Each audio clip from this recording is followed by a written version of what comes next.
예, 안녕하세요. 채널 6기로 201회 방송을 시작하도록 하겠습니다. 오늘도 동부가일문 문경환 대표님 오셨습니다. 안녕하세요. 안녕하세요. 네, 먼저 지난 일주간 한반도 뉴스 정리를 해주시죠. 네. 주 유엔 북한 대표가 18일 유엔 원장 및 기구 역할 강화에 관한 특별위원회 회의에서 주한 유엔군 사령부의 해체를 요구하였습니다. 북한 대표는 남북 관계가 긍정적인 변화를 하고 있지만 미국이 B-52 핵 전략 폭격기를 날려보내고 합동 군사 연습을 강행하는 등 한반도 핵 전쟁을 몰아오는 장본인임을 스스로 드러내고 있다며 평화 안전을 보장하기 위해 유엔군 사령부를 해체해야 한다고 주장했습니다. 북한을 방문하고 돌아간 그레그 전 주한미 대사가 19일 언론 인터뷰를 통해 북한이 미국 경제학자들을 초청해 지역 경제개발구 발전 방안을 논의하고 싶어 한다고 밝혔습니다. 북한의 신축 건물이 들어서고 휴대전화가 홍수처럼 유행하며 식당도 흥성거린다고 전하기도 했습니다. 또한 북한이 로버트킹 북한 인권 특사 방북을 취소하면서 B-52 전략 핵폭격기 출격 때문이라고 미국에 전했지만 미 국무부가 모른 척했다고도 밝혔습니다. 류전민 중국 외교부 부부장이 17일 북한을 방문한 데 이어 20일 한국을 방문했습니다. 류 부부장은 북한 체제가 안정돼 있다고 전하면서 북한이 비핵화 입장이 변함없고 조건 없는 육자회담 재개를 촉구했다고 밝혔습니다.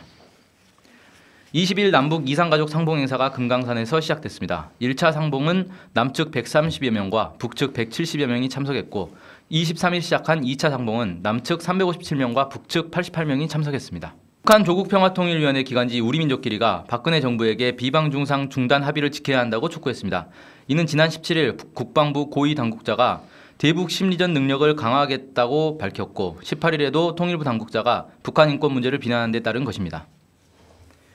22일 일본 아베 정부는 시마네현이 개최한 다케시마의 날 행사에 차관급인 가메오카 요시타미 내각부 정무관을 파견했습니다. 그는 다케시마는 역사적 사실로도 국제법상으로도 분명히 일본 고유의 영토라고 주장했습니다. 이날 행사에서 일본군 위안부 문제나 독도 문제에 대해 극우적 발언을 하지 않은 일부 인사들이 참가자들의 야유를 받기도 했습니다. 24일 키리졸브 독수리 한미연합 군사연습이 시작됐습니다. 키리졸브 연습은 3월 6일까지, 독수리 연습은 4월 18일까지로 예정되어 있습니다.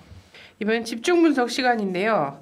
자, 이산가족 상봉, 뭐 한 장면 한 장면 눈물 없이 보기 너무 힘들더라고요. 네. 저희가 이산가족이 아님에도 불구하고 그랬었는데 뭐 지금 만나는 분들 굉장히 뭐 평생에 한을 풀었다 이렇게 말씀하시긴 하지만 또 헤어지면서 막 오열하고 실신하고 이런 거 보니까 정말 빨리 남북 관계가 정상화돼서 좀 이산가족 상봉이라도 약간 그 정례화되고 언제라도 만날 수 있는 이런 게 좀 되면 얼마나 좋을까 이런 생각이 들더라고요.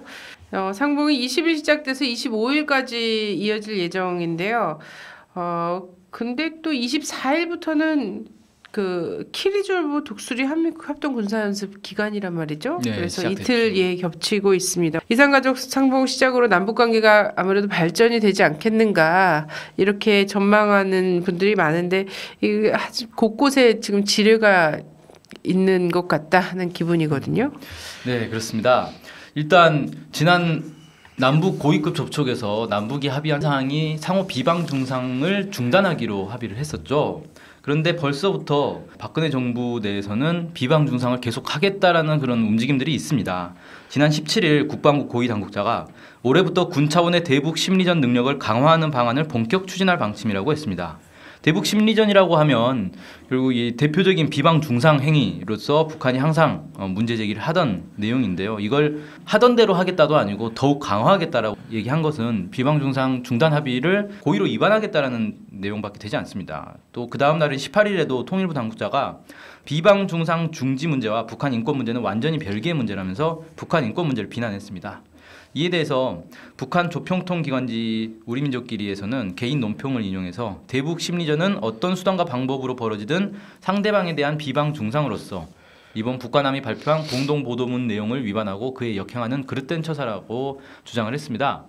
대결과 도발을 전제로 하는 심리전 그 자체가 전쟁의 한 형태이고 대북 심리전을 더욱 강화하겠다는 남조선 국방부의 입장은 공동보도문 자체를 인정하지 않고 이행하지 않겠다는 것을 노골적으로 선언한 것이다 이렇게 주장을 했는데요. 네, 이처럼 남북 고위급 접촉의 두 번째 합의였던 상호 비방 중상을 박근혜 정부, 국방부, 통일부 모두 다 같이 지금 위반하겠다. 사실상 위반하고 있는 이런 상황이라 이게 과연 올해 남북 관계의 발전을 합의했던 내용들이 잘 지켜지겠는가 상당히 우려가 되고 있습니다. 네네. 그래서 저는 이게 굉장히 신기한 거예요. 작년 말에 있잖아요. 남재준이 그 2015년에 네. 자유민주주의로 통일되어 있을 조국을 위해 다 같이 죽자라고 얘기한 거를 굳이 떠들지 않고서는 그냥 죽을 정도로 하면 되잖아요. 네. 예. 그리고 김관진 국방부 장관이 1월부터 3월까지 전쟁 위기가 굉장히 고조될 것이다. 이런 예언적 발언을 했는데 이것 또한 그렇게 고조될 것을 내다보고 거기에 대한 대비책을 세우면 되는 건데요. 계속해서 이게 언론 보도화하고 이러는 거는 실제로 그런 그 죽을 판을 만들겠다 네. 혹은 전쟁 위기를 만들겠다라는 의도 아니겠습니까? 지금도 분위기 조성을 하는 네네. 거죠. 이게. 남북이 고위급에서 합의한 바가 있고 공동 보도문 자체가 나왔고 이렇게 하면 아무리 본인들 계획에 대북 심리전 앞으로 더 강화할 거다 이러면서 준비를 하더라도 그건 준비하는 걸로 두고 조용히 하면 되는 거죠. 네, 이거를 잉크가 마르기도 전에 대북 심리를 더욱 강화하겠다. 이렇게 하고 딱 발표하는 것 자체는 뭐냐면 고위급 합의로 만들어진 어떤 화해 분위기를 자기들이 뒤집어 엎겠다라는 것을 굉장히 저는 모르겠어요. 대북 심리를 더욱 강화할지 그걸로 해서 남쪽의 국방부가 무슨 어떠한 이득을 볼지에 대해서는 전혀 모르겠다. 그렇지만 이 말 한마디로 하고자 하는 의도는 지금 너무 뚜렷하지 않는가 이런 생각이 들거든요. 네. 그래서 남과 북 사이에 지금 뭐 이제 합의한 지 얼마 되지 않은 이런 것을 남북 정부 안에서 또 공식적으로 뒤집어 버리는 이런 발언이 나오는 거는 남북 사이 신뢰 프로세스에도 전혀 맞지 않다 이런 말씀을 드릴 수 있을 것 같고요. 맞습니다. 예, 북의 인권 문제요. 유엔에서 북한 인권조사위원회 보고서 발표로 촉발된 거 아닙니까? 그렇죠. 뭐 늘 네. 얘기하기도 했지만 남북 관계도 영향 미치겠지만 북미 간에 또 이게 어떤 의도가 들어간 것이 아닌가 이런 생각이 들거든요. 예, 이게 애초에 그 유엔 북한 인권 조사위원회가 17일 최종 보고서를 발표했는데 이게 1년 정도 이렇게 준비를 해서 발표를 한 겁니다. 그래서 1년 전에 유엔의 이 조사위원회를 구성할 때부터 사실 미국이 이제 주도를 해서 구성을 하게 된 것이었고요. 최종 보고서 내용도 상당히 심각합니다. 일단 북한 인권 문제는 이제 늘상 얘기하던 건데 거기에 이 북한의 최고 지도부를 국제 형사재판소에 제소를 해야 된다, 제재를 가해야 된다 이런 내용들이 들어가 있고요. 또 북한 정치 체제가 이 인권 문제를 유발하고 있다 이런 식으로 얘기해서 북한의 체제 자체를 바꿔야 된다라는 걸 암시를 하고 있습니다. 그래서 이게 단순히 북한의 인권을 뭐 개선하자, 뭐 인권 상황이 어떤가 이런 걸 얘기한 게 아니라 사실상 북한의 이제 지도부를 흔들고 북한 체제를 흔들기 위한 그런 이제 정치적 의도를 담고 있다 이렇게밖에 볼 수가 없는 거죠. 그리고 실제 이 내용들을 보면 주로 탈북자들의 증언을 토대로 한 겁니다. 근데 이건 미국 내에서도 지금 미국에도 탈북자들이 많이 들어가 있는데 이 미국에 있는 탈북자들의 증언에 신빙성이 없다라는 그런 주장들도 많이 나오고 있거든요. 그래서 이 조사 과정에서도 좀 논란이 있었습니다. 이런 걸 토대로 해가지고 한 국가의 뭐 지도부, 정치 체제 이런 것들을 문제 삼는 게 과연 합당한가? 뭐 이렇게 이제 의심을 할 수밖에 없는데요.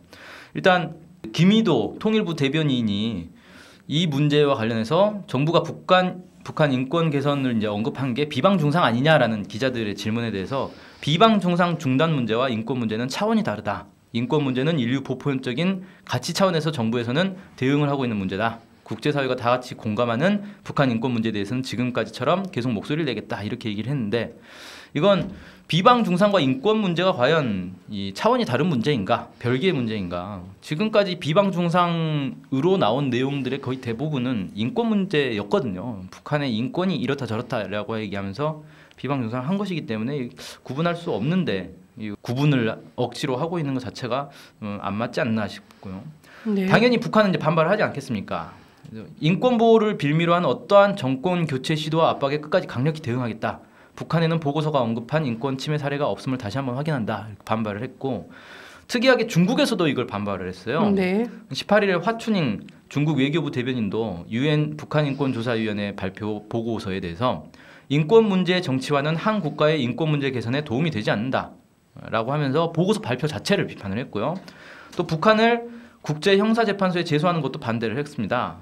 또 이 중국에 대한 탈북자 강제 송환 금지 촉구 내용에 대해서도 우리는 당연히 이런 근거 없는 비난을 받아들일 수 없다 이렇게 밝히면서 탈북자는 당연히 불법적으로 국경을 넘은 사람들이기 때문에 송환하는 건 당연한 거다. 이건 법적으로 당연한 문제이기 때문에 이걸 받아들일 수 없다 이렇게 이제 강조를 했습니다. 인권 문제가 갑자기 이제 등장하게 된 게 1년 전부터 미국이 차근차근 준비를 했던 그런 내용들이고 과거에도 육자회담 과정 그리고 육자회담 시작되기 이전에 뭐 북미 간의 여러 핵 협상 이런 것들을 놓고 봐도 미국이 군사적으로 압박을 하다가 안 되면 경제적으로 압박하고 경제적으로 압박하다 안 되면 인권 문제로 압박하고 이렇게 계속 반복해 왔던 거거든요. 여러 대북 압박 이 수단 중에 하나가 지금 이제 경제적으로나 군사적으로 뭔가 수단이 떨어지니까 다시 인권 문제를 꺼내들었다.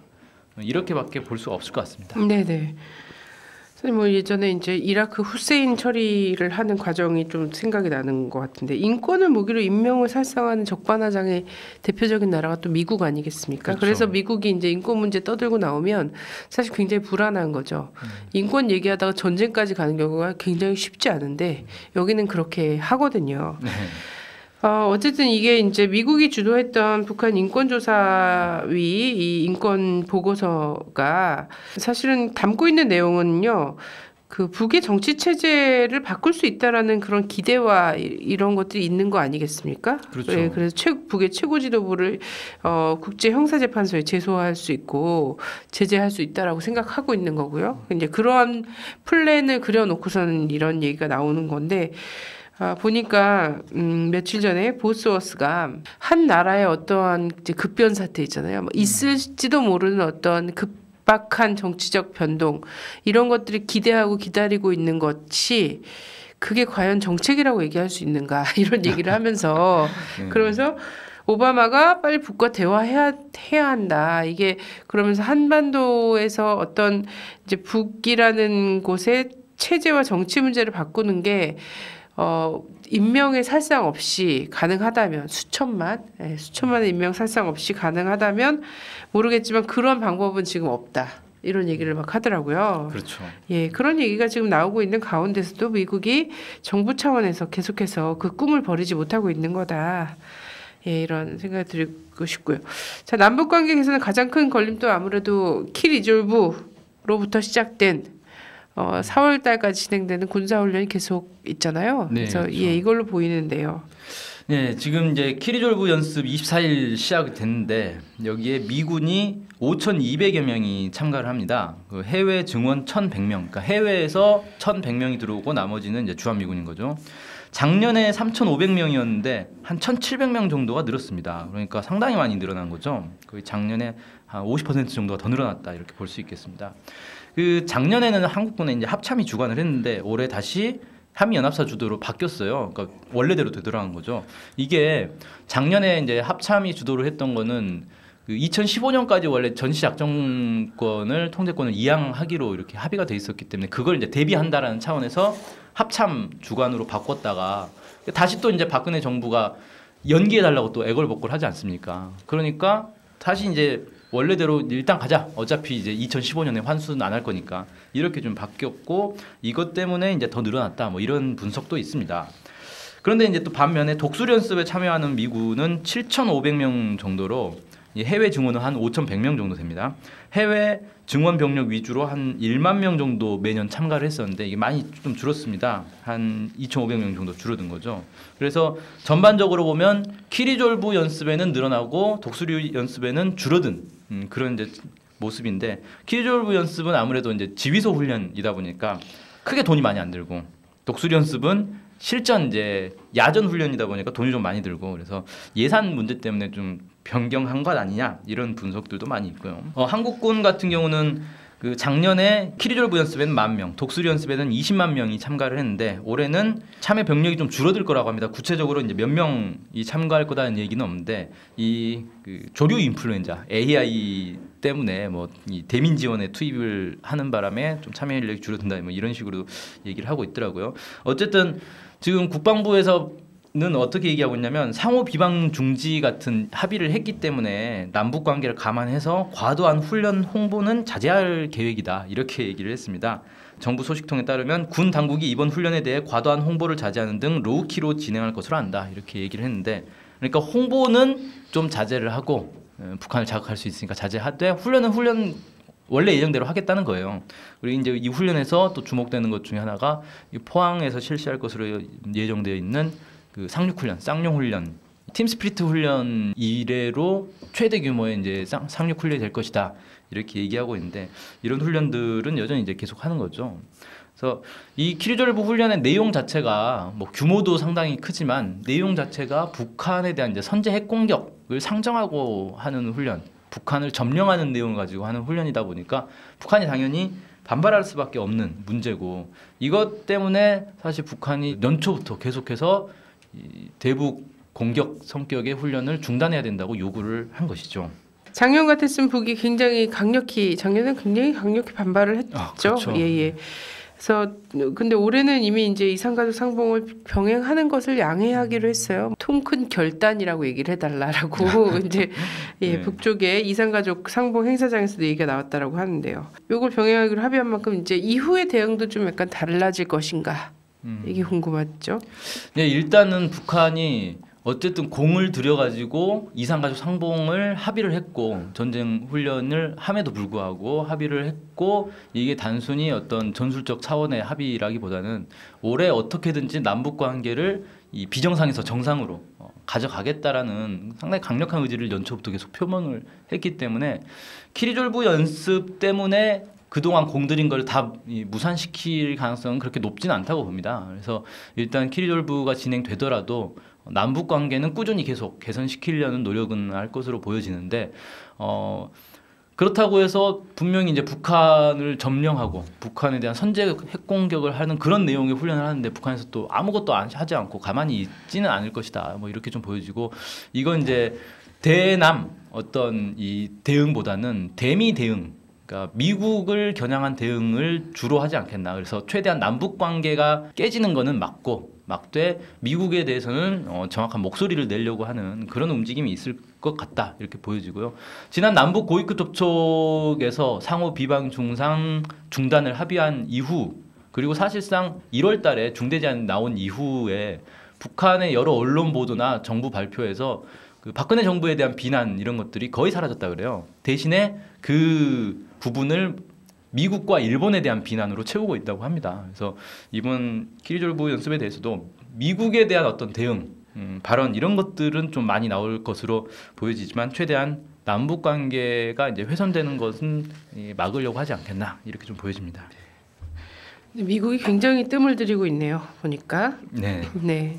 그래서 남북 관계가 일정 정도 풀어지는 것을 스스로들도 용인할 수밖에 없는 이런 상황이기도 한데 또 거기다 B-52기 날리고 그리고 지금 키리졸브도 한미연합사가 어쨌든 최종적으로 이산가족 상봉을 겹치게 만들고 그렇죠. 그리고 이 하는 마당에 또 인권 문제 들고 나오고 하는 걸로 봐서는 지금 미국이 굉장히 강하게 지금 고집을 부리고 있는 상황이 아닌가 이런 생각이 들거든요. 그리고 중국에서도 이제 최근에 미국과 한국이 결정하는 것만 남았다. 사실상 이제 미국이 결정하는 게 남았다. 이렇게 얘기한 거 아닙니까? 그렇죠. 자, 그렇습니다.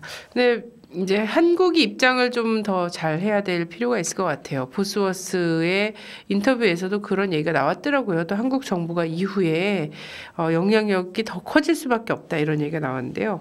박근혜 정부에서도 청와대에서 직접 이제 이런 언급을 했죠. 이산가족 상봉은 남북관계 발전의 첫 단추다. 그렇죠. 이런 얘기를 했어요. 첫 단추를 잘 끼웠는데 그 다음에 이제 그게 다 어그러져서 단추가 없어지거나 이렇게 될 수도 있는 거 아니겠습니까? 그래서 첫 단추를 깬 그 성과를 이어 나가려고 하고 그리고 이제 대통령 자신이 정초부터 계속해서 통일 대박을 이야기하고 있는데 이것이 실제 실현되기를 바란다고 할 때도 지금 곳곳에 놓여 있는 지뢰 이런 것들을 제대로 좀 잘 관리할 필요가 있다. 국가답게 관리할 필요가 있다. 이런 말씀을 드리고 싶습니다.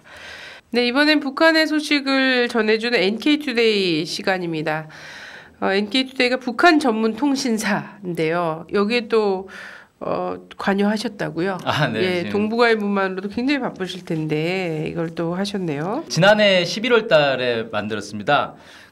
지금 그 국내 언론이나 방송들을 놓고 보면 북한에 대해서 주로 왜곡된 보도, 잘못된 보도, 악의적인 보도 이런 것들이 중심을 이루고 있는데 이런 것들이 북한의 현실을, 북한 실상을 그대로 보는데 상당히 이 장애를 초래하고 있다 이렇게 봤는데 지금 한반도 정세를 놓고 봐도 그러나 우리 민족의 미래를 놓고 봐도 그러나 이 남북 관계를 빨리 개선하는 게 매우 중요하고 남북 관계를 개선하는 데서 가장 중요한 건 북한을 있는 그대로 정확하게 보는 게 필요하겠다. 이런 생각에서 북한을 전문적으로 다루는 그리고 이걸 객관적인 시각으로 그리고 우리 민족을 우선하는 시각으로 이렇게 다루는 언론사가 필요하겠다는 생각이 들어서 이 통일 번영을 여는 북한 전문 통신으로 NK투데이를 만들게 됐습니다. 네, 아주 발전이 있었으면 좋겠습니다. 네. 네, 그래서 NK에 대한 어쨌든 왜곡과 편견이 굉장히 많다 이런 측면에서 NK투데이가 객관적이고 이런 자료들을 많이 좀 보여줬으면 좋겠다 이런 생각이 듭니다. 이번 첫 시간인데요. 이산가족 상봉장에서도 화제가 되고 있다라고 해요. 마식령 스키장. 네. 예, 마식령 스키장을 둘러보는 그런 시간을 갖도록 하겠습니다. 안녕하십니까.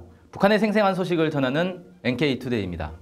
앞으로 매주 한 차례씩 영상을 통해서 북한의 소식을 만나보실 수 있습니다.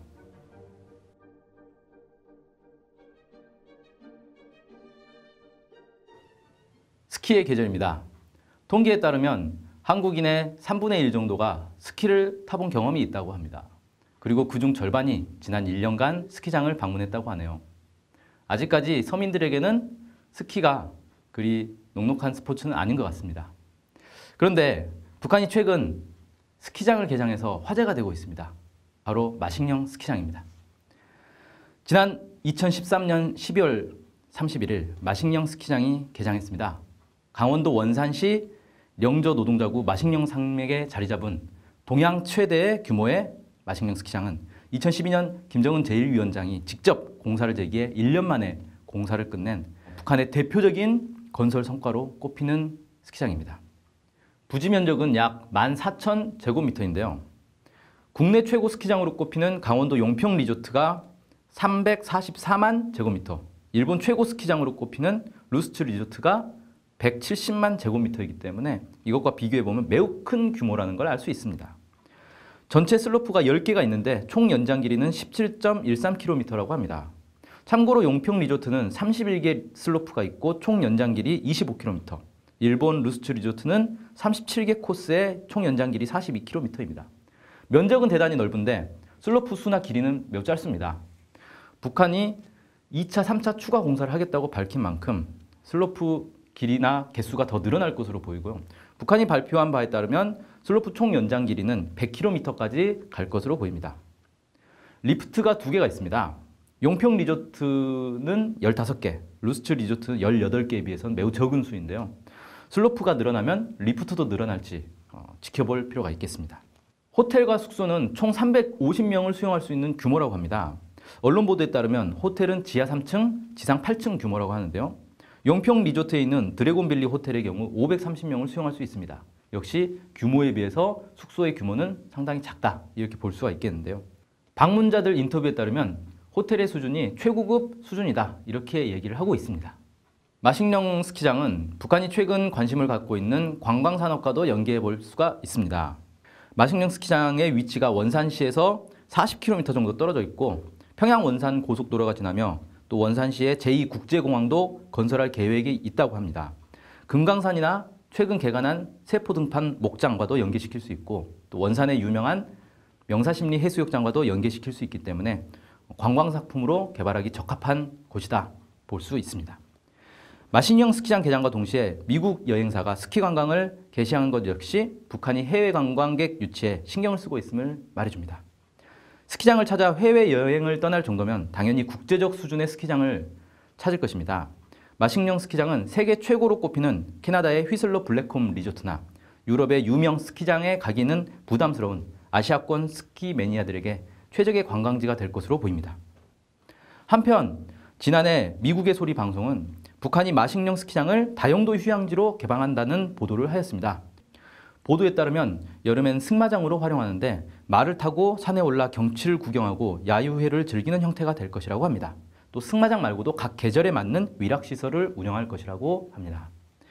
또 중국의 원코리안 뉴스에 따르면 북한이 마식령 스키장 슬로프에 잔디를 심고 있는데 이것이 여름에 잔디스키나 잔디썰매 등 신종 레저 스포츠를 즐기기 위한 것이라고 보도하였습니다. 2013년 6월 4일 김정은 제1위원장은 마식령 속도를 창조하여 사회주의 건설의 모든 전선에서 새로운 전성기를 열어나가자라는 호소문을 발표했습니다. 북한이 마식령 속도라는 말을 붙일 정도로 마식령 스키장 공사 속도는 상당히 빠른 것으로 보입니다. 북한은 10년 걸릴 공사를 1년에 끝냈다고 홍보하고 있습니다. 국내 스키장 공사와 직접 비교는 어렵겠지만 비교적 최근 완공한 강원도 대관령의 알펜시아와 비교해 보겠습니다. 평창 동계올림픽 유치를 목표로 사계절 레저가 가능한 고급 휴양지로 개발된 알펜시아는 2006년 10월 착공해 2008년 8월 완공할 계획이었으나 자금난으로 공사가 지체되는 바람에 2010년 7월에야 전체 영업을 시작했습니다. 일부 시설은 그 전에 완공돼서 스키장의 경우는 2009년 12월 개장할 수 있었습니다. 전체 공사 기간은 3년 9개월 걸렸고 스키장만 따져도 3년 2개월이 걸린 셈입니다.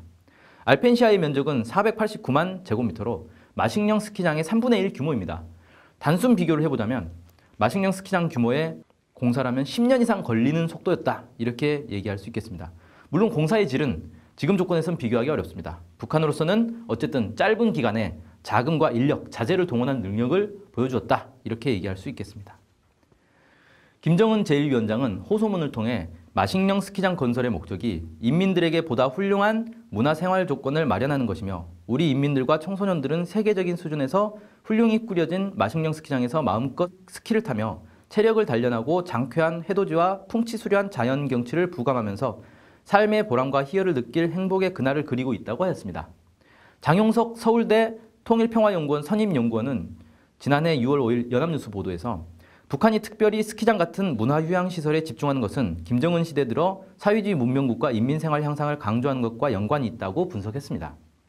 마식령 스키장 이용 요금이 일일권 기준 외국인은 35달러, 북한 주민은 60원이라고 합니다. 북한 돈으로 60원이면 한국 돈으로 대략 1,000원 미만이라고 볼 수 있습니다. 한국 돈으로 4시간에 5만 원을 호가하는 국내 스키장에 비해 파격적인 가격이 아닐 수 없습니다. 사실상 자국민에게 무료로 개방한 셈입니다. 한국에 본격적으로 스키가 도입된 것은 90년대이며 널리 대중화된 것은 2000년대입니다. 그런데 북한의 경우 90년대 중반부터 고난의 행군이라 부르는 심각한 경제 위기를 겪었습니다. 즉 스키를 본격 도입하고 대중화할 시기를 놓친 것이죠. 이렇게 볼 때 북한이 마식령 스키장 건설에 국가적 관심을 돌리고 투자를 아끼지 않는 것은 경제 여건이 그만큼 호전됐다는 것을 말해주고 있습니다. 한국 스키 인구는 갈수록 늘고 있습니다.